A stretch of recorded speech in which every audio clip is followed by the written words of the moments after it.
Perched atop a building, Blue watched the alleyways below. Nothing. Almost an hour now. He should be grateful. Nights where nothing goes down are the best. It relieved him that no one was getting hurt, though he knew somewhere someone was, and he couldn't be everywhere. Night Shadow taught him to only worry about what he could do. Even before that, it was already a philosophy of sorts of his own. And just as he was about to move on, a scream. It sounded young. Blue sprinted to the other side of the building's roof. He peered over the side just in time to catch a glimpse of a teenage girl, Caucasian, being shoved into a car by 3 large adult men.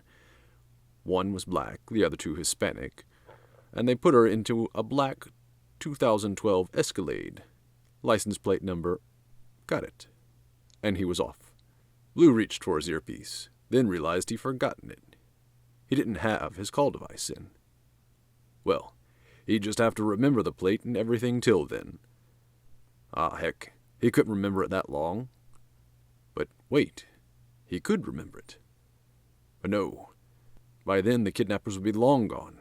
The word lately on the kidnappings and vanishings and certain members of the cartels, and suddenly it all fit together. He had to find her now. This was human trafficking. Or so they called it. He preferred a less sanitized term. Rape slavery. He sprinted to the end of the building, leaped to the other, rolled, and kept running. He jumped again, ran, rolled, leapt, ran. Oh no. Up ahead was that one gap that had always stumped him. In his hurry, he had forgotten all about it. He'd have to go around. But then he'd have to scale the building down and lose too much time. And the Escalade. He'd have to do it. He'd have to. And without safety equipment, he'd have to jump. Let's hope that one movie was right. Breathing, focus, fear, and he leapt. He saw the Escalade down below, and suddenly, the building came into view. And he landed, and on the roof of the other building. He overshot it, actually, farther than ever before. He kept running, but somewhat stunned. All his workouts must have improved his jump distance. But that much? In that short a time? But no time to think about it. He had to focus. He had to get lower. The upcoming buildings went down in succession like stairs. 20-foot stairs. He had seen lots of free running, and was learning some of his own, but he had never tried the great fall and roll stuff like those street ninjas. But he had to save her. So he leapt, landed, rolled, leapt, momentum transfer. Flawless. He flew forward, not a scratch or sore muscle, right back into a sprint. And suddenly he leapt again, and repeated it. Flawless. He had just fallen so many feet and rolled out of it like in a video game. The Escalade. It was stopped just below at a light. They can't risk getting pulled over now. But how would he get down in time and chase them? His bike was in the other direction completely. A plan had already come to mind, though. A scene from a movie. But it was just a movie, wasn't it? The van was about to go. The light was about to change. So, he jumped again. This time dropping feet first. Right on top of the Escalade roof. Bam. The whole top dented in. Cursing came from within. Blue froze, and then suddenly realized he was fine. 3 men got out of the Escalade, cursing loudly. "What hit us, man?" "I don't know, man." "Hey, what is that?" Blue rose up. Nothing hurt or was broken. "Shoot him!" He suddenly looked down, and then flipped forward. Wait. He landed. Did I just forward flip? He was behind the first man, as the thug was going for the SMG on the van floor. Kidney punch. slammed head into the van floor. That was one thug down. The other nearby swung a side punch that could knock out anyone if it had actually landed. But as the most telegraphed, they were the most easily blocked, and this one was no exception. And his arm became a lever for his body to be thrown. The thug hit the side of the van rather hard. Then Blue came down, raised his fist high for maximum damage. Bam. That man was out too. Wow. He hadn't gotten a one-hit knockout in, well, ever like this, really. The last man thought he could approach silently from behind Blue, but Blue heard him and elbowed his face. Oh! The knife the thug had been wielding cut into Blue's side. It grazed his ribs, but he'd only need some serious stitches. He grabbed the knife wrist and twisted hard and fast. A satisfying crack filled the air. Sufficient revenge. The man screamed, and then punched. An easy block, since it was a rage and pain attack. They broke apart. The man would be easy to fight now. The man grabbed his wrist and grunted loudly as he twisted his elbow into place as best he could, and then took a stance. Never mind, this was an MMA fighter. Blue wasn't that good that he could take down one of these men with ease, especially if he was angry, or high, since the arm pain seemed to not faze him. Blue circled his opponent, who did also. The man dove at him, but it was a ploy. He threw a fake left, then blasted a right, and then a lightning knee kick out of nowhere. But wait. All of them missed. Block, block, block, block. This guy must be an amateur. Wait, maybe he's letting me think I'm winning. He's wearing himself out. That's not right. He's using MMA moves. Blue threw a punch of his own, which was blocked. But then a kick instinctively came out of nowhere. His legs smashed into a thug's ribs and came back down like lightning, as his other knee went deep into the man's groin, and his fist into the man's jaw. And in that same motion, that fist became an open hand once more and grabbed the blocking hand and arm, and then the man pivoted into the air and slammed into the ground on the other side of Blue. Whoa, where did that come from? The man was getting up, but why let him? A leap and a knee facing down. The man's kidneys and spine felt all of the weight of a single smashing knee guard. He cried out in agony, until a fist to the back of his head sent his face into the pavement again. And then an arm twisted backwards, hard, very hard. Beg for mercy, the man cried out. I said beg. The man cursed Blue. People didn't take him seriously. They never did. And they didn't take his superhero thing seriously either. Well, this man certainly would. A criminal. A rapist, probably. A murderer. All the women's faces went through his head. Then the loved ones. Then Kathy. Then more, all in a split second. This man deserved it. So he yanked. Crack. Snap. Pop. The man bellowed as his shoulder came out of joint and probably tore some ligaments. Motion. Another man shifted, probably awakening from the punch with the noise. Blue leaped from his victim to the rising thug. Punch. The man's jaw gave some. Right hook. It dislocated. Uppercut. There went his spleen, no doubt. Left hook. Teeth flew from the thug's mouth. Blue grabbed him. He would show no mercy. Falling to the ground would give this, not a man, a male, a thing, no fighting ground. No dirty advantage. He was unconscious. Oh. Blue let him drop. The third man. He was running away. But he was running slowly. Blue sprinted after him. Man, this guy was slow.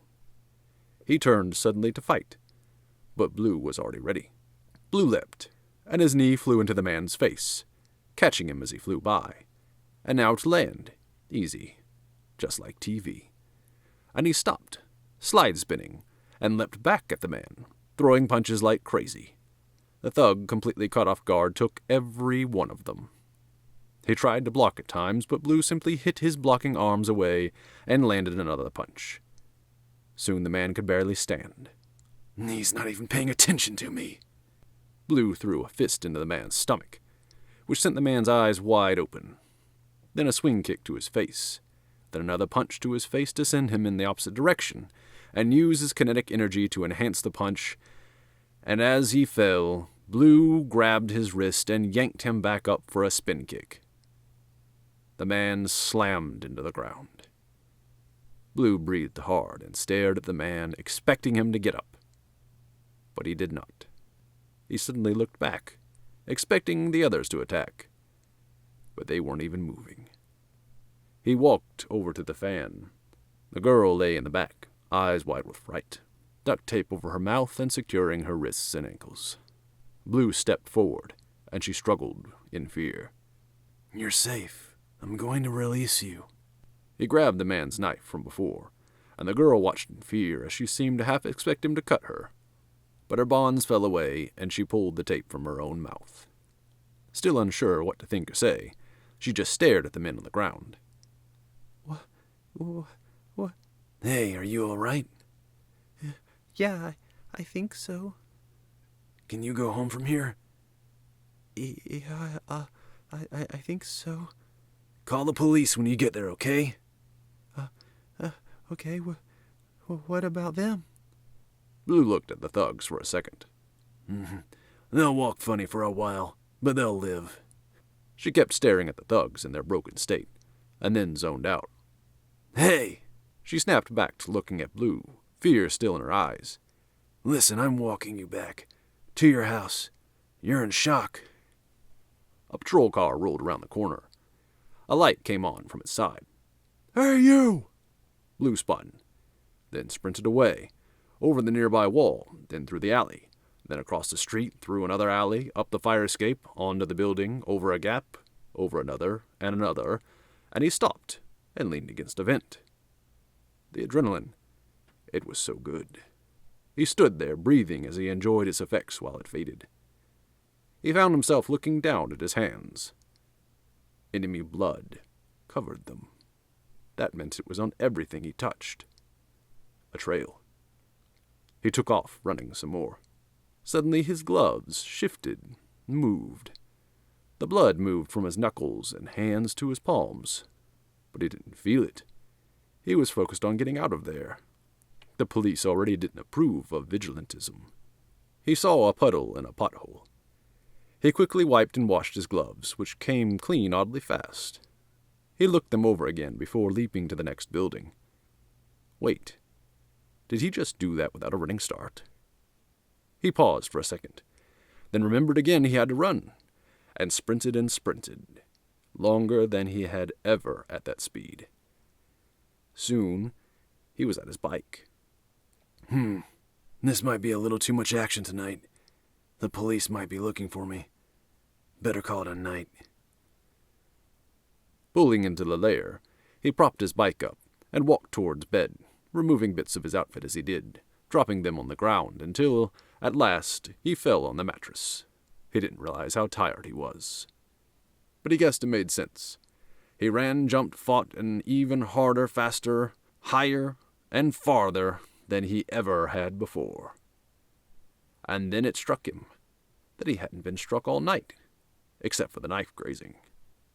He should put a bandage on it to be safe. He wouldn't need stitches, perhaps. It wasn't that serious. Or wait, but he did remember the knife cutting pretty deep. And come to think of it, he had been remembering lots of things. He could still remember the license plate. He seemed to be stronger tonight, too, more coordinated. And then there was that punch, and that leap, and the flip. And all the fighting, the lessons, it had to be the lessons. And he must have worked through that plateau in his exercises. But wow. Just wow. He wasn't too winded when he got to the bike. And wow, his strength. If only he had had it before. He could have done some real justice. Before. And speaking of real justice, he'd like to do some of his own.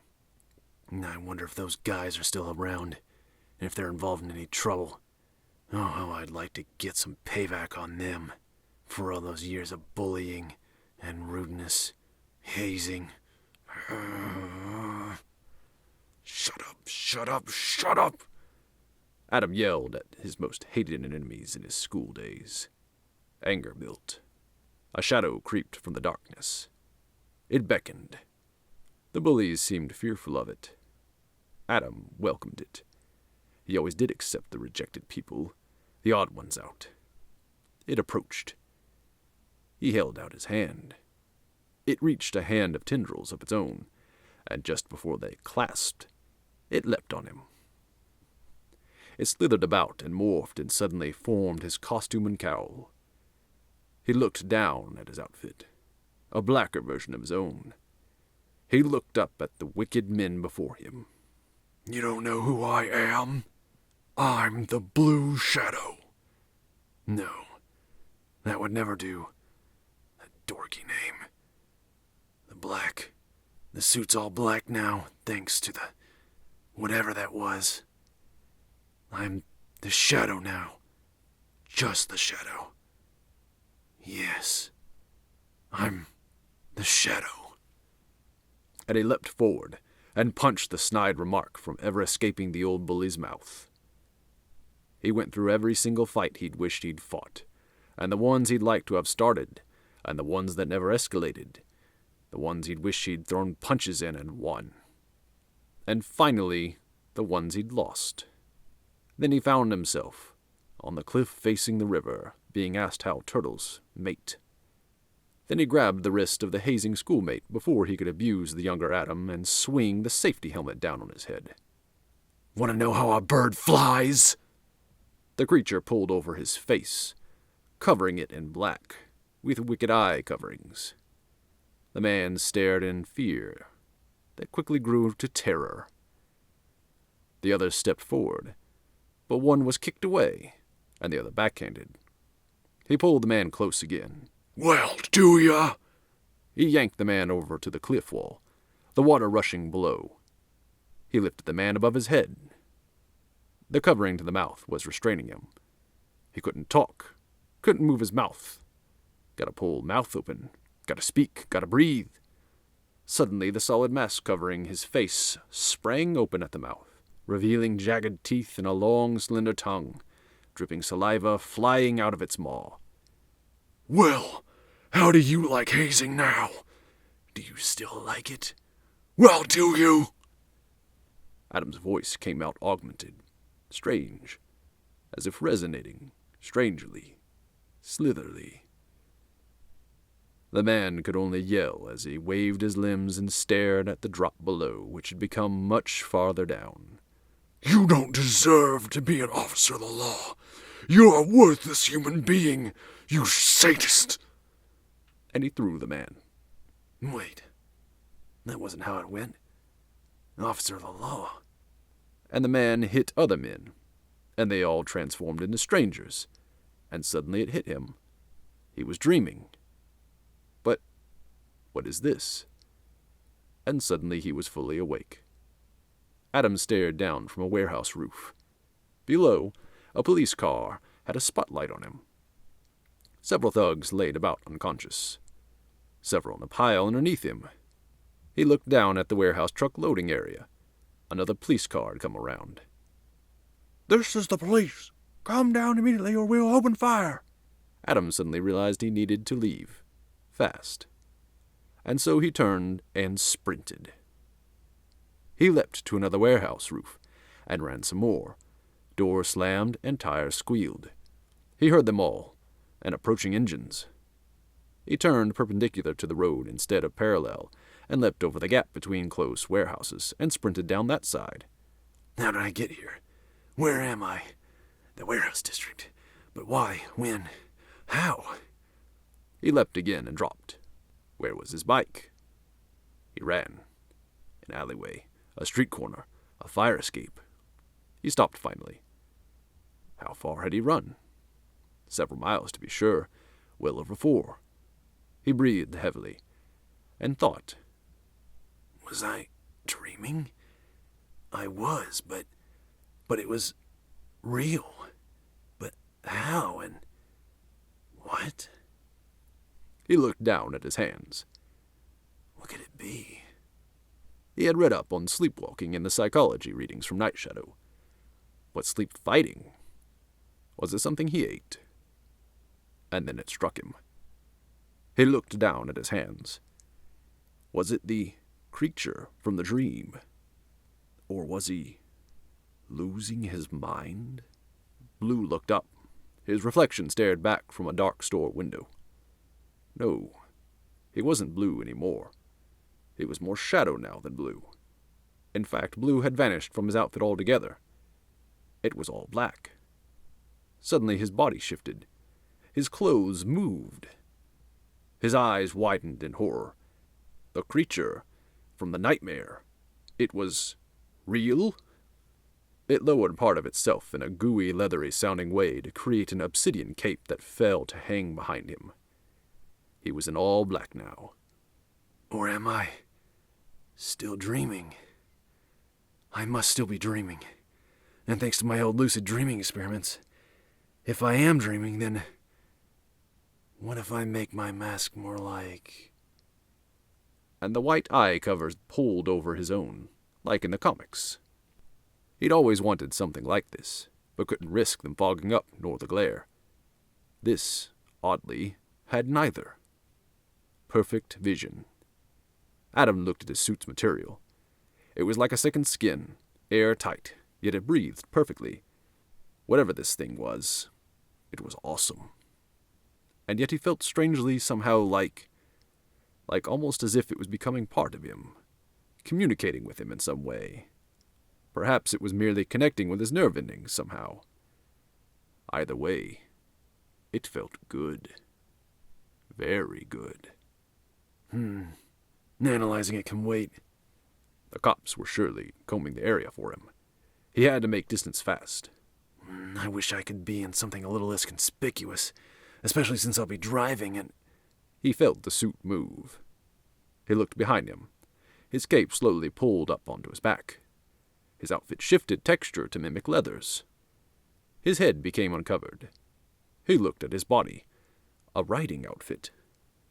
And as he turned, he saw his bike leaning nearby in an alleyway. He smiled and pulled on his helmet while loving dream logic. The engines roared to life, and he sped off. I never parked this thing this far from where I patrol. Pulling into the garage, he pulled his helmet off and walked the bike to a stop. Walking into the lair, he smiled at his outfit. But it was time again for rest. The top suddenly retracted, showing his upper body uncovered. The pants pulled up to shorts, loose, comfortable. Adam grinned fiercely at this, and walked to his bedroom. After a shower, which also proved interesting since the suit shifted to various parts of his body so others could be cleaned, he dropped into bed, exhausted. Well, good night, city. In the morning, I'm getting a CAT scan!